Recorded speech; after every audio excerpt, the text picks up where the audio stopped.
আমার হাতে যে সংবিধানটা আছে, দেখেন আপনাদের সুবিধার্থে একটা সংবিধান আমি নিয়ে আসছি। কেউ কেউ দায়িত্বশীল ব্যক্তি বলেন, সংবিধান নিয়ে কেউ যদি কোনো কথা বলে, সংবিধানের বিরুদ্ধে যদি কেউ কোনো কথা বলে, তাহলে রাষ্ট্রদ্রোহী হবে।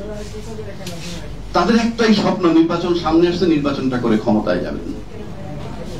অথচ এই যারা নির্বাচনের জন্য অস্থির, তারা কিন্তু বিগত 18, 14, 18, 24 নির্বাচনে যাননি। কেন যাননি? যে লেভেল প্লেইং ফিল্ড নাই। লেভেল প্লেইং ফিল্ড নিশ্চিত করে কে? প্রশাসন, অর্থাৎ নির্বাচন কমিশন। এবং সেই ধরনের তারা নির্বাচনে যান নাই, অথচ আজকে তারা নির্বাচনের অস্থির। কারণ লেভেল প্লেইং ফিল্ড নাই, এটা তারা নিশ্চিত, কিন্তু সামনে তাদের কোনো প্রতিদ্বন্দ্বী নাই। এটাকে নির্বাচন বলে না। আপনি যখন জেনে শুনে আপনার প্রতিদ্বন্দ্বী নাই বলে নির্বাচনে যাবেন, সেটা কিন্তু আপনার ইন্টেনশন। আপনি কোর্ট কাছারিতে যেখানেই যান, আপনি যখন সালাম দিলেন, সালাম দিলেই শান্তি বর্ষিত হয় না, কারণ আপনার উপরে সেই রহমত নাই। আবার উল্টো দিকে আসেন, সালামের বহু কারিশমা আছে। আমাকে একজন সালাম দিচ্ছেন সকালে, আসসালামু আলাইকুম স্যার। আমি বললাম তোমার টাকা 20,000 আমি আগামী সপ্তাহে দিয়ে দিব। This was my reply. তার সালামটার মানে ছিল টাকাটা। তো there are many ways to speak.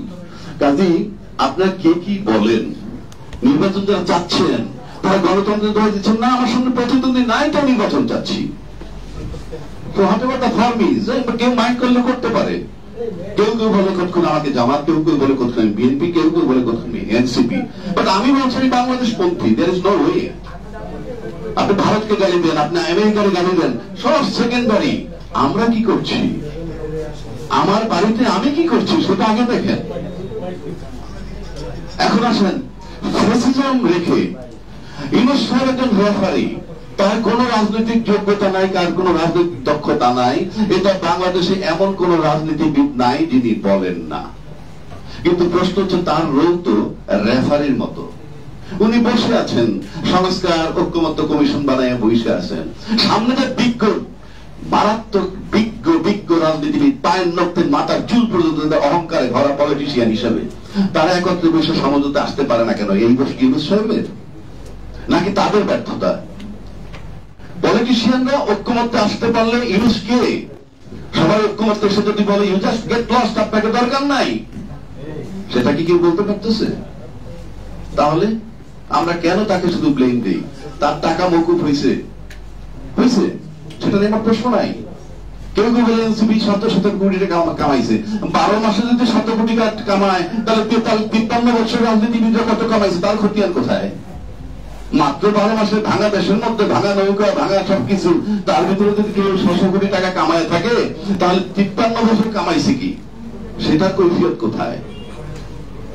আবার যখন আপনি নির্বাচনের জন্য বায়দারা করেন, সমস্ত ফেসিস্ট ব্যবস্থা সিস্টেম একই। এই বইটাকে 17 বার সংশোধন করা হয়েছে। 17 বার সংশোধন করে কিন্তু এটাকে একটা স্বৈরাচারী চটি বই বানানো হয়েছে।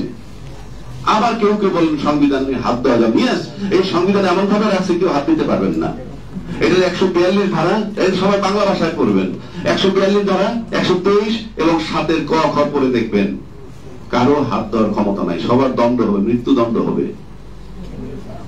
কারণ এই সংবিধান এমন ভাবে করে গেছে, আপনি কোনোভাবে হাত দিতে পারবেন না, সংশোধনও করতে পারবেন না। সংশোধন করতে 2/3 কিভাবে? সব বলা আছে।